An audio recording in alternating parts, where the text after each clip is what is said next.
Go, man. Welcome to Jefe Talks. Before we begin, like, subscribe to YouTube channel. Content pretty much daily. Got a special guest, Darius Johnson-Odom, DJO.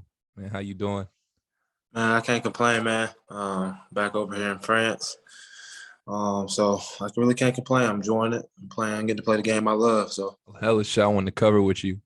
I know you're from Raleigh, born and raised. What got you into basketball initially, like first coming up? What made you fall in love with the game? I got introduced at Roberts Park, basically. Playing outside, was playing with the older guys. And I just fell in love with it from there. I didn't play nowhere else. The first league I played in was at Roberts Park, and then I transitioned to playing in the boys club. And I think all that stuff helped, gain, momentum. And because you're playing against older guys, especially on that side of town, they don't care who you are. Especially if you're a kid, they're gonna treat you like a kid if you let them. Yeah. But I was able to, find my way, and I took that with me over to Wakefield. How was it developing all through high school? What was your height initially entering your freshman year of high school? Oof. I was barely 6 foot, so I was around like 5'11", like my freshman year. 5'11", 6 foot. I played JV, and then my sophomore year, I kind of shot up about 1.5 inches, so I was around like 6'1" and some change. And that's when I started blossoming, because we played my freshman year they won states, so they automatically got a bid to play in the Glaxo. And next year I was on varsity, and I was struggling all the way up till we got to Glaxo. And once we got to Glaxo, I had two really, really good games. I had one good game against Woodbridge, that was out of Virginia. They had some really good D1 players, and then against Greg Paulus. And then I had another good game against Tazza Mitchell. So from there, I just built on that. And then everything else started to come in, my jumping ability, my strength. But it was all work at the same time. It wasn't nothing that, God gave me as far as talent-wise. I had to get it out the mud. So I just kept working every summer and trying to add to my game every summer. When I graduated high school, I just turned 17. Yeah. So my birthday is in September. So most kids is 18 graduating. So I was 17, and my mom didn't think I was ready to go to college. So we went around to I had got an offer from VCU, Coach Grant, and I wanted to go to VCU, and they could have got me in there, but he thought it would be the best idea for me to go to prep school. So I went to Patterson Prep School. I played with guys, Courtney Fortson.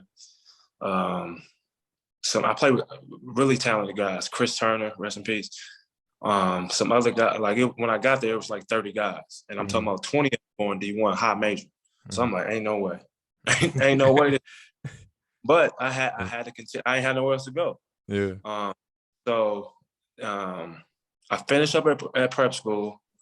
And I really don't have too many, lucrative offers that, made me want to stay, made me want to go to these schools. So what happened was, and I don't think nobody noticed, I came home. I had nothing. So I had to get a job. For real? So you came back home and got a job? I came back home, got a job. I was working at the YMCA in Wakefield. That's crazy. Summer camps. And I didn't have it was days that I didn't have enough money to even get back home. We stayed right off Fox Road. Yeah. I didn't have gas money to get back home. So I would stay at my friend's house and wake up and go back to work, wake up again, go back to work until I can get a paycheck. And then I can get back home. So and then what happened was I had a prep school coach. Still today, he's my daughter's goddad. Little old white man, short white man. He was young at the time. He's from Minnesota. And he really took me in. So this is what it was. He called me one day. He like, look, man, I got something for you, but in order for it to work, I'm gonna have to go too. So, but I need you to sign because you're gonna be our best recruit. Yeah. So I'm like, this is like September. I'm like, shit, I ain't got nothing. Yeah. So I ended up going to Hutch, and I started schooling end of September, right after my birthday. Yeah. And then from there, I got cleared my first year. I was first team all JUCO, first team in the conference. And once I got cleared, Marquette came with the offer. I didn't even visit. Didn't visit no schools. I just saw whatever I saw on TV, how they was playing. Like I'm looking at Dominic James, Wes Matthews, Jarrell McNeil, of course D Wade, but I wasn't able to watch D Wade. I was too young. But when I saw how they was playing, I'm like, I'm going there automatically. And then from there, things just happened to take off. How was it when you first touched down on campus at Marquette? Was it like a bit of a culture shock being out there? It was in Chicago too, right? It's about an hour. So it's like an hour. Hour south. Yeah, it's like an hour. Hour north from Chicago. I didn't know. I ain't know. You know what I'm saying? I'm going to hoop. That's all I'm thinking. I get there. They say the school is Catholic. I'm like, what that mean? You know what I'm saying? I don't know. Dang. Catholic. And then the school private. I'm like, private. Like, oh, all right. I guess I'm like, I was at private campus. Like, what that mean? Like, I didn't know. I'm just here. I strictly know Marquette for basketball. Like I said, I didn't visit the school before I signed. I signed, and then I visited the school with my mom. So when I first get there, it's this guy named Lazar Hayward. I think he might be second in scoring, like third in total wins, third in rebounding, and all that stuff. He was a dog, like an animal, like where you were scared of him. And I just took to how professional he was, like the little stuff. Like I go in his room, whole room clean, got all his J's lined up, got the do-rag, make sure his waves, like nails. He looked like a real pro. He's going to get shots up at night. And his competitive intensity made me want to be like him. And Jimmy Butler was there. And Jimmy just had a great year as a sophomore. So I'm just following these guys' lead, you know what I'm saying? So I knew that I wasn't going to be able to, I wasn't going to have the ball that much. And I had to become a great spot-up shooter every day. And once I got to Marquette, too, another thing, they had a gun. I didn't know. I'd never seen a shooting gun before. Yeah. I'm talking. As soon as I got on campus, I saw this gun that it literally passes you the ball with nobody there 3 times a day, every day. Every day, because I've never seen it nothing like that. I'm like, you can get shots up with nobody in here? Yeah. Man, I'm shooting on this thing every day. The manager's like, you back again? I'm like, yeah, I mean, hell shoot. Yeah, I'm back again. I could come in the gym whenever and literally shoot by myself. Yeah. I'm like, man, all right, bet. That year, I shot like 47% from 3. I averaged 13 points, 14 in Big East. But I still don't know. I really don't know what that means. I'm a kid from Raleigh. Like, I ain't really understanding. I'm not even thinking draft. I'm really thinking like, what more can I do? How was it being teammates Jimmy Butler when he was there? What type of teammate was he? Jimmy was a great teammate, but Jimmy was a dog. Like all the guys I played with at Marquette were dogs, and I think that's just because of the culture. And when Buzz was there, we were Buzz recruits. Buzz looked at us like, y'all gonna have to get this right. Like ain't no half stepping with him. When we was there, because we was his guys. He recruited us. So Jimmy was the type of player that would do anything to win. Now Jimmy wasn't who Jimmy is now as far as scoring the ball, but defensively he had all that. He was first team. He was all pro defense in college. Like he could take away the bump man on the road and still get the steal on his man. So he could bump the roll man and get the steal at the same time. I'm like, bro, how you doing that? And even in college, I couldn't beat Jimmy one-on-one. He's literally the only person that I could not beat in college one-on-one. So after your Marquette, experience, because you had a pretty good career at Marquette, you went for the draft. You were the second. You were drafted in the second round, 55th pick by the Mavs, and got traded to the Lakers immediately, right? Correct. That's how it went. So what happened? How was it that draft night? Did you know you were getting traded to the Lakers? Or I didn't know. I didn't know nothing. What I did was I had a coach that was at Heritage. Heritage probably just open, and I'm just nervous. So I tell the coach like, "Look, man, can we hoop tonight?" So I get probably like 12 of the guys together to hoop at probably 6 o'clock. We started like 6. We got done like 8:39. I get home, so I take a shower. I got some family over downstairs at my mom and dad crib. And I'm really just sitting in the back. Like they in the front room watching. I'm in my room. And I'm like, man, I don't know what's about to happen. You know what I'm saying? Like, what happens if I don't? Man, we hear Darius, but as soon as they hear Darius, my family go crazy. But it's Darius Miller. Mm-hmm. I go back in the room. I'm like, man, it might be over. Then they go, Darius Johnson-Odom from Marquette. I said, what? I get a call from my agent. You getting traded to the Lakers? I'm like, all right, cool. But as a kid, you really don't know what that means. You just know you going to the Lakers like you don't know, like you don't understand. Like that's a team for real. Like that's a kid's dream. But I still at the time I still don't know. I'm thinking I'm gonna go in there and just work my butt off. And I didn't really understand it's a business side of playing on a team like that. And I thought, I'm sure I'm gonna just come here and work hard and bust this dude, and then shoot, it's gonna be like that. Nah, it wasn't like that. And I didn't understand that part, when I got there. I thought, if I just work, shoot, and they see it, Kobe see it, Paul see, everybody see it, like I'm gonna play immediately. That's what I'm thinking. But it don't work like that, and I didn't understand it. And as a kid from Raleigh, I'm moving to LA by myself. Like we don't know nothing about having family come to LA, or like my mom still had to work. So I'm in LA by myself. I'm 21, 22 years old in a big city by myself. Like the first day I got there, I broke down because I'm literally by myself now. I ain't got no teammates. I don't know, these guys older than me. I got to drive to practice. Like I'm staying down in downtown LA at the time. My agent had a little spot for me. I'm staying in Ronnie Turoff's spot that he let me use. I got to drive 30 minutes back to El Segundo for practice. I'm like, don't know how to get there. I'm like, this ain't it. Because you a kid, you think you don't know how the NBA works. And when you get in there, and when you get there, it's like, nah, bro. This is harder it's more than basketball. Like you living by yourself, you gotta eat by yourself. Like I wasn't used to that. And that was like that was more of a shock to me, just I didn't have nobody with me. Like I was by myself. And I think that really like took a toll on me as a young kid. To people who don't know exactly how like the NBA works, like I know obviously you gotta work hard to get what you want in life. But like the other side of it, people don't know about, don't see. What will be like your advice for those sides, for people? And how is that? How is that exactly? You obviously picked up early how it works. Like I went in there with an attitude of like, sure, like I said, I'm gonna just come here and work, and then like they see I'm working, and I'm gonna play automatically. It ain't gonna be nothing. Like I didn't have no off days. I'm like, I don't get no off days. They're like, nah, you're a rookie. I'm like, dang.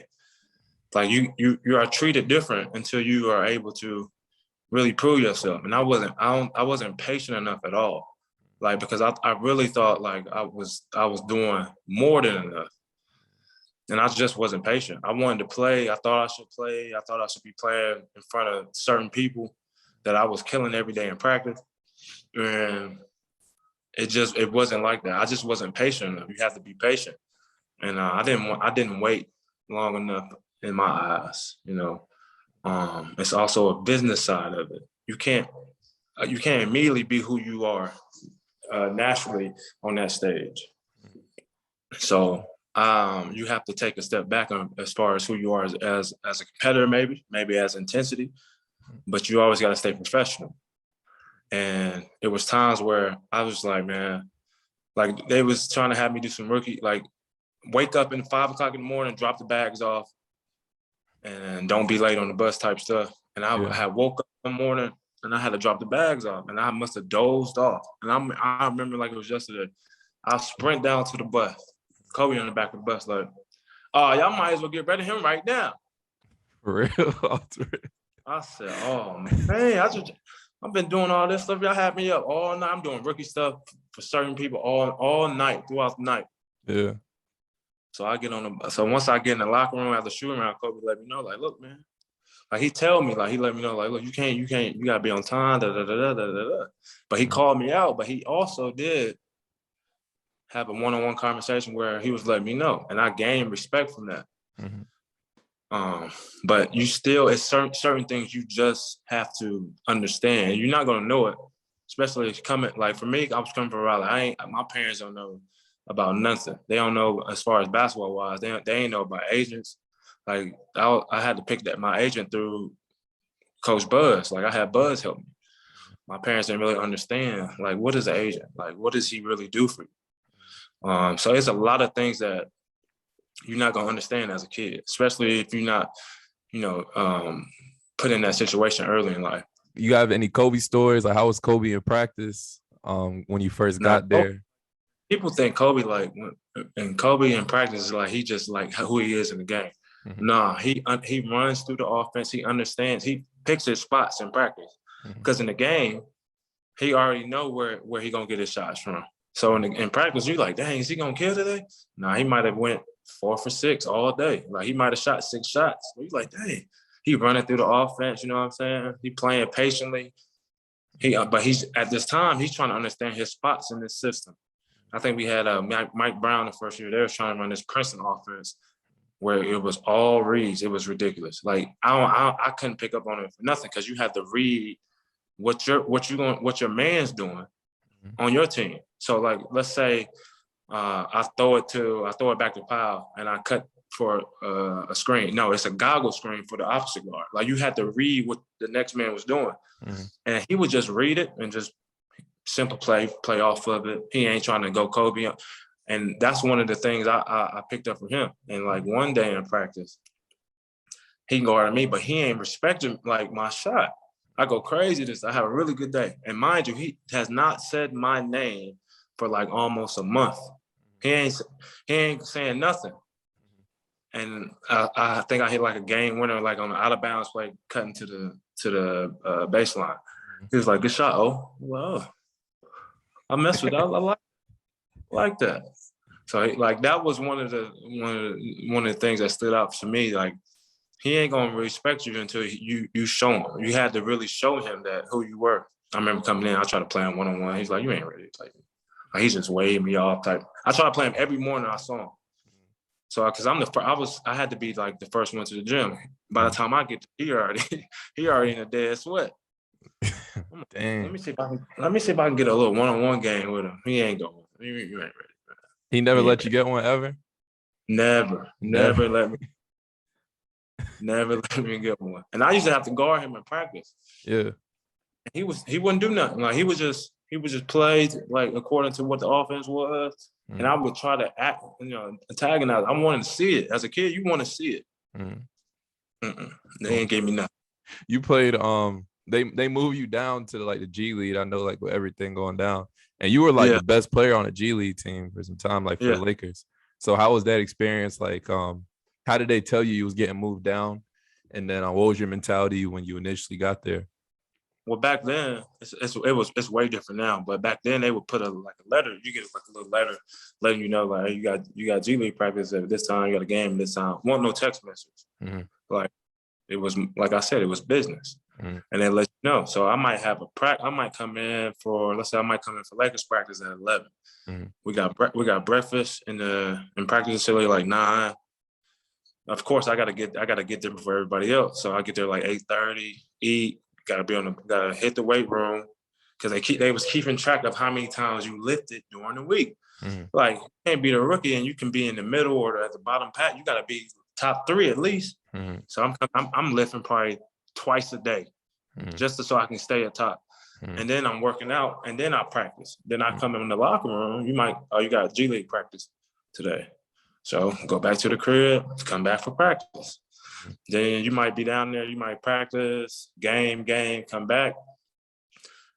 You got another letter in your life. You got shoot around at this time, and you got to be at the lake. You got to be at the Staples Center for the game. That's the game at 8. You got to be at the Staples Center at 5 to work out. 3 hours before. Damn. Man, I don't know nothing about LA traffic. Man, I'm in traffic one time. I leave from shoot around over like at 12. I got 45 minutes to get to be at the house. 45 I'm in traffic for 2.5 hours. You get there at 5, I gotta work out. I'm like, you done working out at 6. So I'm just chilling in the locker room till 8. You know you ain't playing. You're like, all right, well. Like it was a shock. Like it's a lot that you would not know unless you really talk to somebody beforehand about how the NBA is. What's some of the best advice Kobe gave you, over your time with the Lakers? He was like I'm a real high intensity guy and like emotional as far as when it comes to basketball. And I think me and Jordan Hill had like kind of like came at me on like being physical, but it was just basketball. And I think I was yelling at him or something. Kobe said, "Hey, look, man, don't say nothing to people like that. Just hoop. Like, if you let your emotions run over, then you ain't gonna be nothing during practice or in games." And he let me know because he knew I was working hard. He knew I worked hard, but it was a little stuff that he would tell you to help with your mental. And I think that's very important, especially in a league like that. Everybody got money in the league. So that ain't gonna be. That's not the problem. It's how you incorporate your mentality on the court, off the court. I think that makes who you are as a basketball player as well. What made you want to go overseas and play? I wasn't patient. I want to hoop. Like I don't at that time, and I still feel like I just wanted to play basketball. I didn't want to wait. Like I didn't see myself being. I felt like I worked too hard to be just waiting, and I still don't take that. I still wouldn't take that back because that's as a person, I think that's who I am. Like I wanted to be my own person. I want to be DJO. I want to be Darius. I wanted to play. I wanted to prove to people, rather that's in the NBA or rather that's in Europe, that I can do it. And even in Europe, it's even harder because you're really by yourself. I think that was my mindset was just, look, you just want to win and you want to play, then go play. If you're happy, if it makes you happy, go do it. And I think that's what, at the end goal, it made me happy, just to play. I was able to play. I was able to experience some stuff, and it still keeps me happy. Just being able to play the game. What would you say is the biggest difference between like playing overseas and playing the NBA? It's more tactical in Europe. Like you have to really understand the game. You got to have a high IQ. The lane is filled offensively, so it's not going to be easy to get in the lane as much. NBA, you can get to the lane whenever you want. If you understand the spots in the league where the help side's coming from, you drive strong side corner, that the man out the corner ain't gonna help. So you gotta pass, skip pass once you drive, or you either gotta lay or you're gonna get fouled. Here it ain't happening. The paint is packed, and I think a lot of people that can really score the ball they don't understand that part of the game. I've seen dudes average 30 in the G League. Or they kill in NBA. Come out some $6 million guys come off the bench, average 17. They get over here, it's like 8. Like they can't figure it out because you ain't gonna. It's no isolations for real. Like you got to understand time, score in any league, but over here you have to understand like ain't no isolation ball. You ain't getting the ball and you're gonna be able to dribble for 6 seconds. Yeah, it's catch, shoot, immediately attack. If you can't score, you got to be able to make the correct play. A lot of guys just give up on it. Like I done seen a lot of talented guys come up here and think it was sweet. 2 months later, they going home or they going back to the G League. And like the thing with like overseas, if you're killing, sometimes they pay more than they would pay like in the league, like depending on where you are. Sometimes you don't even have to kill. Like there's some guys that I've seen just play their role and just play good basketball. They might be averaging 10 points, 3 rebounds, 4 assists or something like that. Get $1 million. Yeah. But they understand the game. Yeah. They understand the game. And most of the time it's guys that just play hard and if you understand your role, man, you can make a lot of money over it. So you came back after like your stint like overseas. You came back. I know you played on the Celtics summer league team. I think that was 2013, right? Yeah. In 2013. How was that playing in the summer league? That same year I went to the Nuggets. But when I played with the Celtics, Nolan Smith was on that team. So I'm like, all right, so they really looking at Nolan. Nolan gets hurt. He out. He done. So I'm like, oh shoot, this is really kind of my time. The first game I think I played against Oladipo, and he was tough, like Yeah. super uber athletic. Like I'm like, he everywhere. Tough. He was tough guard because he was strong. He was quick. His first step was explosive. And that's one of the kids. I was like, ooh, he gonna be tough in the league. He gonna be tough. I think the third game I had like 22. The fourth game I had like 17.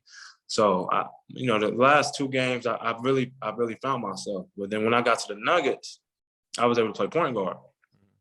All I was doing is getting into the paint, making plays, and I played really good. And I really thought, like, I was talking to the general manager. I had seen him one night. He had me come over there and kick it with Ty Lawson. I'm like, like they was gonna sign me. Something happened. I don't know. I don't know if he was trying to get my hopes up, but that's what he did. Because I'm literally over there kicking it with all the main guys from the Nuggets. He's like, man, you play well. We're gonna sign you. And then from there, I don't know what happened. Because I don't know what happened. I couldn't tell you. You did get a second stint in the league, though. You got a 10-day with the Sixers. Yeah, and that like I said, it was different. Like you got 10 days. Like you really got 10 days to kind of prove yourself. And I think I had, and this one, they had the USA president. I can't remember his name, but this one, analytics really started. Like for real. Like I remember I shot like a pull-up 2 in practice. It was like, hey, we don't shoot wood 2s. I'm like, but in my whole G League season, I'm like probably the top 5 as far as mid-range. They're like, nah, we don't shoot wood 2s. I'm like, what wood 2s? Like no pull-up 2s. I'm like, oh, this is gonna be wicked. So that's the rebuilding year. They had like Tony Roten, Elliot Williams, Brandon Davies, Henry Sims. Like a lot of those guys ain't playing right now in the league, but that was their team. So they just bringing in guys every other 10 days just to see what they can do. And it was a tough situation. It ain't easy to try to prove yourself in some games. But I tried. I had the opportunity. It didn't work, but I did the most I could do. How do 10 days work? Like, so you have 10 days to prove yourself, but I still feel like that's such a short amount of time. Because like it's like how many games you gonna play in a span of 10 days? Like what? And that's if you even get minutes. Let's say you have 5 games, and let's say you have 5 games in 10 days, and you don't play 3 of them. Yeah, you see what I'm saying? I was able to play 2 games, and one of them was a blowout. And then the second game I had to play because one of the guards were hurt, and I played in Chicago. And I remember, I had a DJ Augustine was a point guard for Chicago. And I remember the game just going like this. Like, it's a blur. Yeah. I'm like, yo, I ain't played almost in about 5 days. And the game going like this.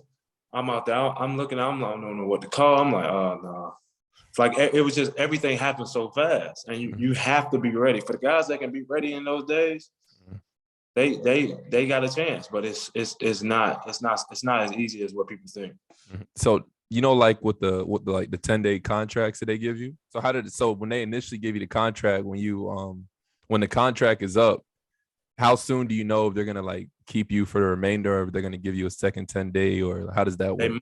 They might tell you at the we was in San Antonio, and I came in to get some work done, and the trainer was like, hey, Brent want to talk to you. So Brent was the coach. Brett Brown. Was a coach for the Sixers when I was there. He was young. I remember, and they had Michael Carter Williams. And he was like, hey, Brett want to talk to you. I'm automatically knowing what's up. I'm in San Antonio. Yeah. At this time, I got a crib in Dallas. So he let me know. He was like, look, man, I wish we could keep you, give you another opportunity, but with how this roster is built, it ain't built for that. We got to keep bringing guys in and out. And I was like, man, it's cool. You know what I'm saying? I was at the point where, like, if it happened, it happened. Like, I gave it my all. So I just packed my stuff up. They was like, hey, look, you can go home if you want. I was like, all right, cool. I drove right back to Dallas. You left? You didn't go to the game or any of that? You just left? No, over. It was over after that. They let you know, like a day before the game. They let me know, like, a day before the game. I was like, all right. Dang. Somebody had already came down and drove my car down because they was going to come to the game. My daughter's mom, and then after that, They was like, all right, well, go on. I went straight home. Dang, that's crazy. No, Yeah, it's gotta know it's business, and at that time, I kind of was understanding how it worked, so I wasn't too hurt about it. Obviously, you want to play in one of the best leagues, but for me, it was just keep working. Just keep. You still have an opportunity to play somewhere, and high level is where you're gonna be able to play. So I just kept that mindset, and I'm in my 10th year, so. I know you went back overseas. You're overseas right now as well. Did you have Right. you had a time with the Timberwolves? You said. Yeah. So how was that experience? And I know you played, and then you can talk about a little bit about the Jimmy Butler 1-on-1. But how was that experience with the Timberwolves? So when I get to Timberwolves, I'm able to really see. They got Cat, they got Wiggins, D Rose is there. Oh, I remember that team. Oh yeah. So when Jimmy's not with the team at this time, but I was able to play. I played one. I got to play one preseason game with the Timberwolves. I think I had 7 3-3 in like 6 minutes. So I was excited. And that was in Milwaukee, back in Marquette, around where Marquette's at. So I was excited. But I kind of already knew what was going on. They wanted me to play on the G League team. Which wasn't a problem for me because I was like Exhibit 10. Exhibit 10 is kind of like what they give out now, it's kind of like a two-way player. But you get paid. You get paid as a two-way player, but you're able to go to other teams if they choose to pick you up. I remember this one day, Jimmy had came back. Then Jimmy had came back to practice, and this is where that story came from. It was me, Jimmy. Oh, you were there when that happened. Yeah, two of the two-way. Okay, that's tough. I did not know that. That's tough. Okay, yeah. What the hell happened that day? Two of the two-way players. This kid named James Nunley, and we literally run the whole day. And Jimmy scored one basket. He scored one basket. We win every game. We lost the last game, and the last game we lost because Jimmy left. Jimmy come in practice. This is what Jimmy said. They break the huddle. Jimmy said, "I got an hour." I said, "Oh, this is going." I got an hour. Tibbs don't say nothing. Yeah. Man, he go crazy. So he guarded one play. I remember he switched on Cat. He made Cat throw the ball, pass the ball out. Jimmy rotate to the next man. Then he get the steal. Man, Jimmy say, "Man, y'all need me." I know him. I know he happy to play. Yeah. So that whole day, Jimmy just talking cash. Yeah. Like, y'all need me. Like, everybody ain't feeling it. Some of the players not feeling it. Did Jimmy say something like, I'm like, God. I'm like, oh, we got Anthony Tyler. Anthony Tyler's on the team, and he's like big. He big Christian. Like, he pray. He go to the prayer room before games. I just see him shake his head and. But it wasn't nothing that Jimmy did that, like, he was like where he was a bad teammate. He wanted the front office to understand, like, y'all, I came here I'm doing all the dirty work, but we can't get some guys to work as hard as me, or give up what they want to do. They have incentives. They want to be top scorer, have double doubles. And Jimmy wasn't wrong. He wasn't wrong because he was telling the truth. Everything he said was the truth. He just didn't come out the right way. You know what I'm saying? But everything he said is the truth. As you see, Jimmy can lead a team. But especially if he got some warriors with him, that's gonna ride and play like him and have the intensity like him, the competitive edge like him, he can take a team wherever they want. Yeah. As a player he is. Yeah. And the man is tired. He like a real energizer bunny. Like, and he gonna play as hard as he can. He gonna give everything he can on the court. So that story is true. That is wild. The man didn't score. He scored one basket. He literally scored one basket. We out here with two-way players, guys, me and some other guys, CJ Williams, like guys that ain't, you know what I'm saying, like ain't really made a name for himself in the league. We win every game. That's a truth, like, for real. My man didn't score. I remember seeing that all over Twitter. I was like, what the hell is going on out there? I was like, Nah, what? my man scored 1 basket the whole day. And he talking. They ain't saying nothing. I'm like, yo, Cat ain't gonna say nothing. Wiggins ain't saying nothing. They ain't saying nothing back to this man. This man ain't scoring though. He's sitting on everything. Switches, sitting. And he in the chair. He locking it up for real. Jimmy Butler, different breed. He right. He can lead a team. He led the Heat to the finals. You know, he showed it. Nah, he a different breed, man. He's one of the top. He's for sure one of the top defenders. I mean, for me, like I said, that one-on-one game was real. How was it? So who ended up winning that one-on-one game, and how did that even happen? So this what happened was, so I wake up and I know he back. He about to get back in the swing of things. I text Jimmy like at 9. Yeah. I said, bring your ass to the gym. He's like, he said, bitch, I'm already at the gym. Yeah. Uh-oh. So I get to the gym. He in a full sweat. I get in the sauna because I know what time it is. I'm trying to play ones, you know. That's what we did. Yeah. So I get out the sauna. And then I think John Lucas, the son is there. Yeah. They end up talking about the top 10 list that came out or something like that that morning. Mm-hmm. And they in there talking about like Giannis.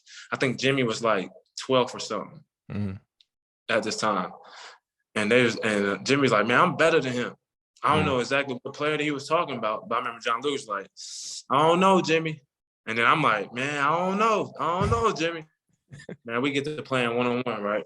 Mm-hmm. This is all facts right here. Mm-hmm. So the first spot, he literally let me shoot. I'm like, boy, I've been in the gym. I ain't got nothing else to do while I'm here. Yeah. They got that's all I'm doing. This man we playing the 7. He let me shoot literally the first 3 spots. He literally just let me shoot just to see if I'm gonna miss. Mm-hmm. We get to I won the first 2 spots. We get to the third wing. I won the left wing, middle. We get to the right wing. He put the ball in my chest. All right, let's play for real now. I'm like, all right. Man, first off, I'm 215. Yeah. But Jimmy, at this time, he had a vein popping out his neck like he was Hope. And first, Jimmy probably was like 6'8". Jimmy had to be like 240. Yeah. So I'm like, man, I ain't really worried about that. I don't think you can score like that anyway. Yeah. Man, I can't get to none of my moves. I jab cross. I beat him. He bumped me off my line. I'm under the rim. Yeah. Okay. Can't get to that. And then I guess try to get to the step back. He's jumping with 2 hands. I can't see shit. So then he's scoring. He's scoring on some pump fake fade.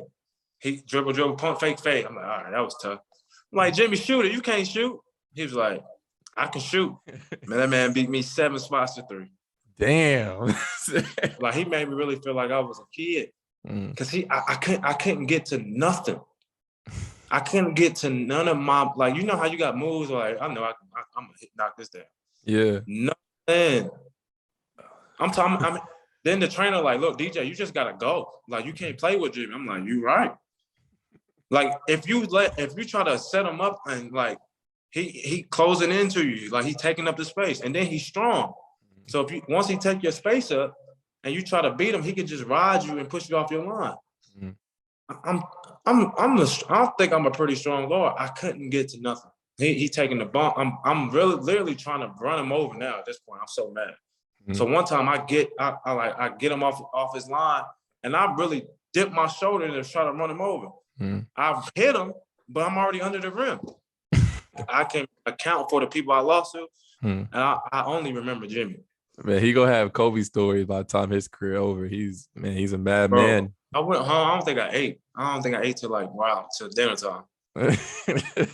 He's one of the best defenders I ever had to go up against as far as in ones. And I think he's a top 5 defender in the league right now.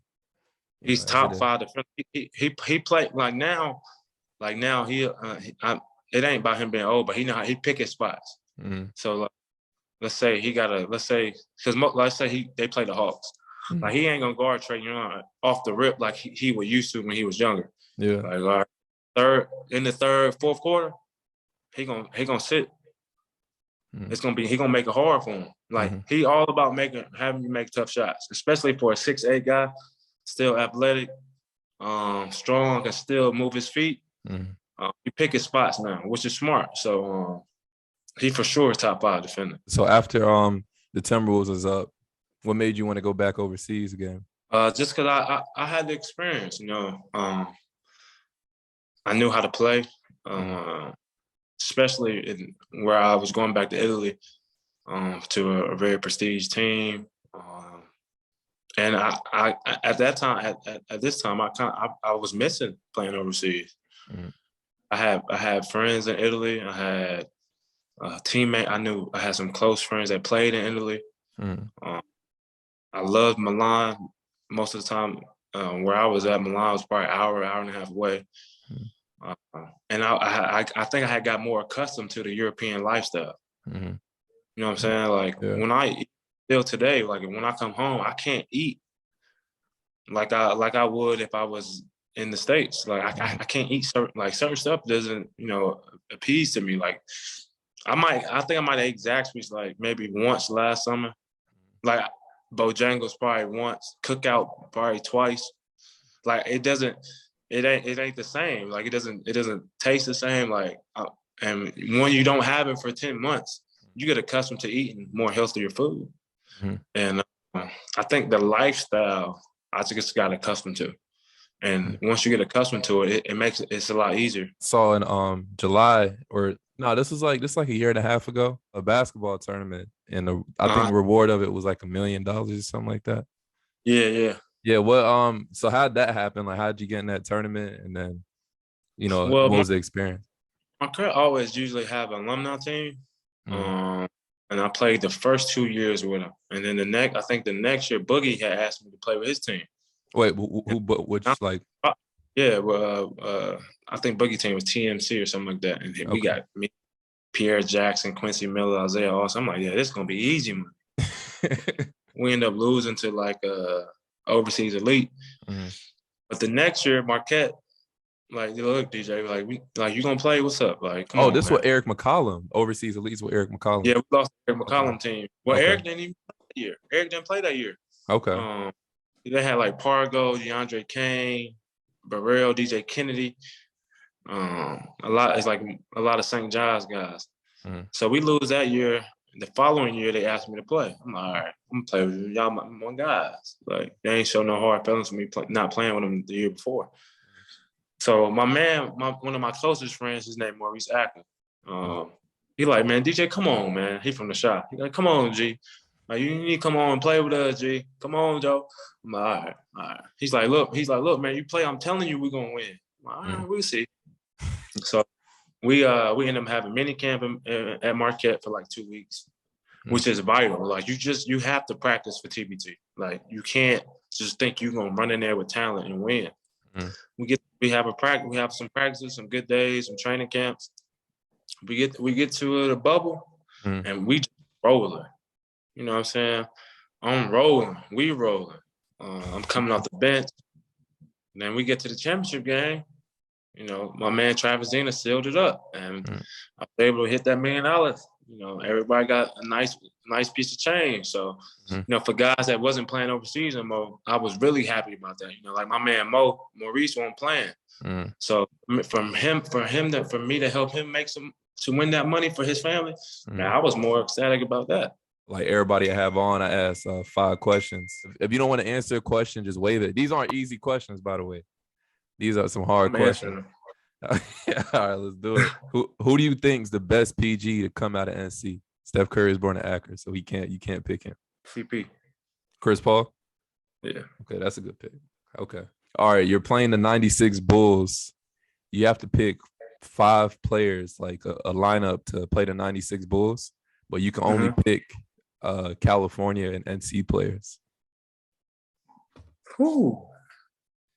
Who's your 5? Strictly California and North Carolina players. I'm gonna go Curry after 1. Can't pick Curry.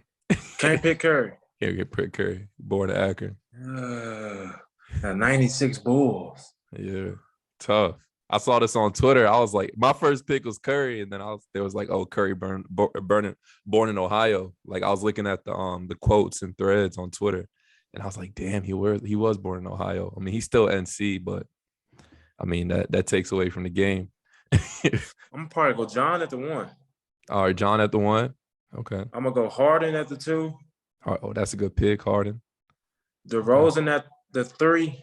I'm gonna put Kawhi at the 4. They small. They ain't really have no post man like that. I might go PJ at the 5. PJ at the 5? I'll probably go PJ at the 5. He Yeah. play hard. Yeah, facts. I can spread the flow. So third, who are your top 5 artists currently NC only? Cole for sure. JID. So I'm gonna throw Tusi at 4. Okay, Tuti at the 4. The 5th from Rhapsody. What's that? Raps. Oh yeah, rap. Yeah, Rap City or Sodi. I'm not too sure how to pronounce it. I know who you're talking about. Her at the 5, and at the 3, can I go group? Oh yeah. Okay, that's good. That's a tough 5. I'm gonna go Little Brother. Okay, that's a tough 5 right there. Who's the hardest player you defended in the NBA ever? I got to see Kyrie in open gym, but he was different. That's open gym. He was just at Duke, but he had got hurt and he was working out. And they had called a lot of Duke players, UNC players. Yeah. And I'm like, man, so I'm the only one that wanted to guard him for real. Nobody else wanted to guard him. Yeah. Man, he hit me. First off, he take me to the block.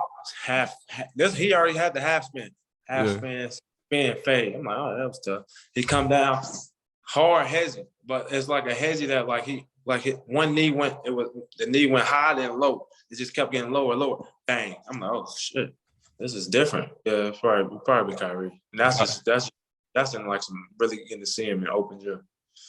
But in the league, it was Ty Lawson. Ty Lawson, yeah. Down. Yeah, man. He was and at UNC. He was tough, man. And he was in Denver, and I remember him coming, like he was in transition, but he's bringing the ball at an angle. And he hit me with like an in and out between the legs, but he had an angle, like he's going left. So his body is squared to the sideline, and he's dribbling to his left. Yeah, and he in and out. And when he changed pace, I'm like, he gone. and I look for help side, ain't nobody there. So I just run to the next man because somebody got to pick the ball up. Who was your favorite person to dunk on? I saw your dunk with the Lakers, the poster you got. Ooh, I dunked a lot of people. I got a dunk on Amar Stoudemire over here when he played at Jerusalem. Yeah. It was a preseason game though. And it was a reverse. So like I came off the screen and he didn't drop. But he gave me enough room where I can reverse it on him. So when I go up to reverse, he jumped, but he misses the ball because he think I'm going on the right side. I reverse on the opposite side. I got the video. I can find a video. I got the video somewhere. Hey man, appreciate you coming on. I know it's late out there, so I don't want to take up too much of your time. So man I just appreciate you, man. Anything to help, man, especially for the city, man. I really appreciate it.